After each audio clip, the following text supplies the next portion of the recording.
Halo semuanya, selamat datang di pembahasan kita kali ini. Oke, kita langsung aja masuk ke topik yang menurut saya pribadi benar-benar bikin merinding saking kerennya. Hari ini, kita bakal membedah sebuah jaringan transportasi internal yang ada di dalam tubuh kita sendiri.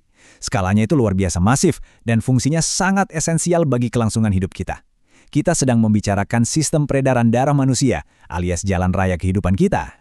Untuk ngasih gambaran seberapa gila ukuran jaringan ini, coba perhatikan angka 2 ini.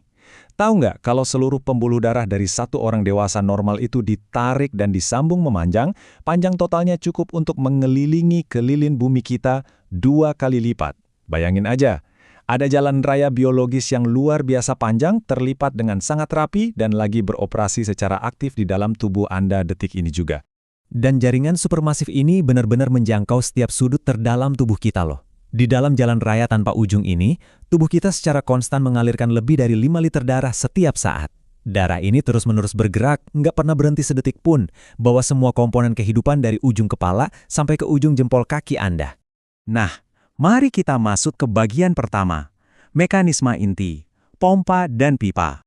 Di dunia medis atau sains, sistem sirkulasi ini tuh biasanya dipanggil dengan sebutan sistem kardiovaskular.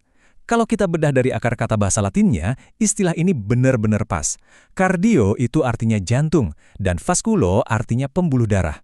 Jadi, poin krusialnya, sebutan ini secara sempurna dan presisi merangkum 2 komponen utama yang jadi tulang punggung penggerak sistem transportasi di tubuh kita. Simple, tapi sangat akurat. Biar lebih gampang kebayang gimana cara kerjanya, kita pakai analogi mekanis yang sering kita temui sehari-hari aja. Coba bayangkan sistem perairan di sebuah gedung bertingkat tinggi. Nah, jantung kita itu ibarat pompa air sentralnya.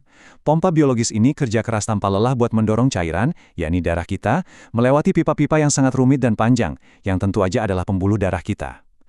Lewat jaringan pipa inilah oksigen, nutrisi, sampai sisa pembuangan diangkut ke organ yang tepat.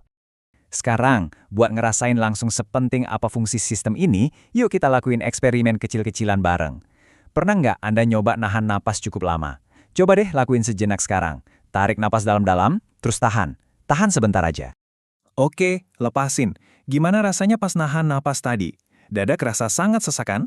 Terus pas dilepas, bawaannya pengen langsung narik napas tersengal-sengal. Nah, sensasi panik itu sebenarnya adalah sistem alarm darurat langsung dari tubuh kita. Ketika suplai oksigen telat sedikit aja, tubuh langsung panik dan teriak, nuntut supaya sistem sirkulasi ini buru-buru mompa dan ngirim lebih banyak oksigen ke sel-sel tubuh Anda detik itu juga. Nggak bisa nunggu. Selanjutnya, kita beralih ke biologi komparatif, sistem tertutup versus sistem terbuka. Ternyata, alam punya 2 strategi desain yang beda nih. Tubuh kita, manusia, itu beroperasi pakai yang namanya sistem sirkulasi tertutup. Artinya, darah kita itu selalu ngalir dan terkurung rapi di dalam pembuluh darah. Desain tertutup inilah yang bikin sirkulasi jadi efisien banget dan memungkinkan manusia atau mamalia punya ukuran tubuh yang besar. Tapi coba bandingin sama hewan-hewan kayak dari kelompok arthropoda, contohnya serangga atau kepiting, serta sebagian besar moluska. Mereka pakai sistem sirkulasi terbuka. Di sistem terbuka ini, cairan transportasinya nggak melulu jalan di dalam pipa tertutup. Dan cairan yang mereka pakai di sistem terbuka itu juga bukan darah merah kayak yang kita punya, melainkan cairan yang namanya hemolimfe. Apa itu hemolimfe? Ini tuh sebenarnya cairan interstisial, cairan yang secara alami ngerendam sel-sel tubuh. Jadi alih-alih mompa darah ngelewatin jaringan pipa tanpa ujung secara ketat, jantung serangga itu mompa cairan hemolimfe ini keluar dari pembuluh, langsung masuk ke dalam rongga terbuka untuk nyiram dan ngerendam organ-organ mereka secara langsung. Benar-benar cara kerja yang beda jauh kan sama tubuh kita? Memasuki bagian akhir dari pembahasan kita, melindungi jalan raya kehidupan. Ngelihat betapa canggihnya jaringan sirkulasi yang ada di dalam diri kita, rasanya kita jadi sadar betapa rapuhnya sistem ini. Perhatikan jantung yang jadi pusat dari segalanya ini. Jantung adalah mesin vital penyokong hidup kita.